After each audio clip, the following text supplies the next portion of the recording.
सबसे पहले मैं तमाम अंशु सर के साथ तमाम साथियों को, आप लोगों को जय जोहार करती हूँ।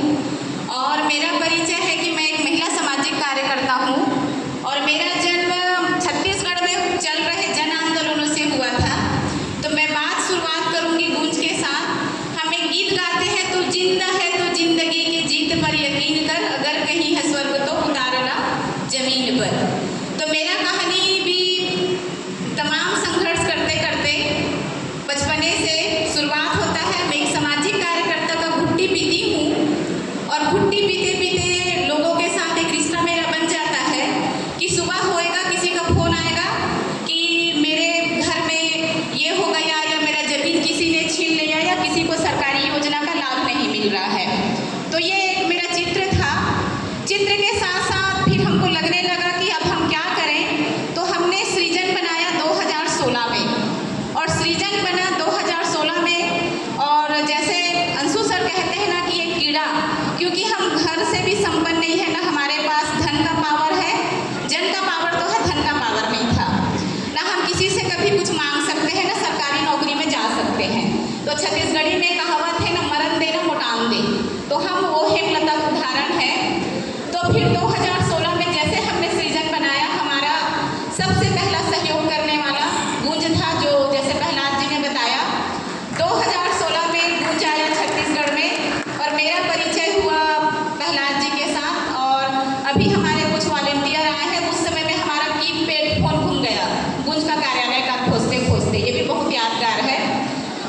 तो कहानी हमारा, जैसे आप लोगों ने सवाल किया कि हम कैसे तय कर लेते हैं कि कैसे हमको गांव का किस चीज़ को श्रमदान करना है, तो वहाँ पे हम लोगों के साथ जुड़े हैं। हमारा कार्य क्षेत्र है, जैसे उत्तरा दीदी ने कहा कि वो मंडला और एक जिले में काम करती है, तो मैं एक सामाजिक कार्यकर्ता हूँ। मेरा रोज का रूटीन है कि मैं सुबह उठूँगी, अपना काम निपटाऊँगी, मेरे को कोई ना कोई गाँव जाना है और कोई ना कोई लोगों की समस्या के साथ बैठना है।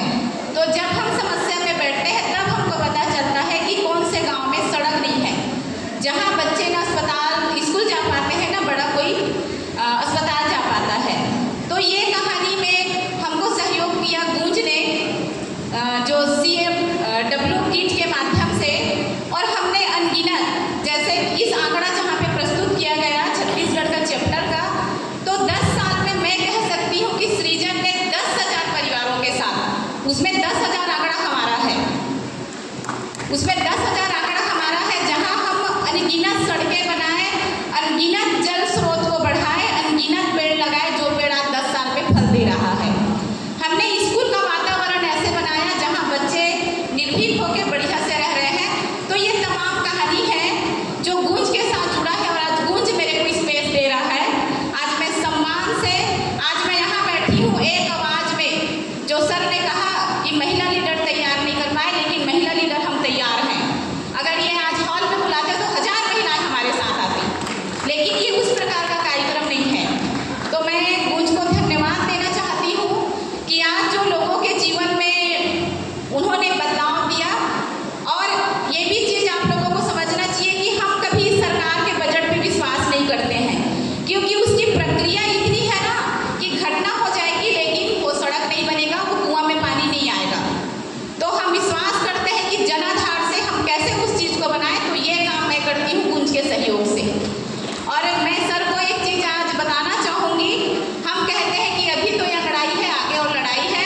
नेक्स्ट जनरेशन मेरी बेटी यहाँ उपस्थित है।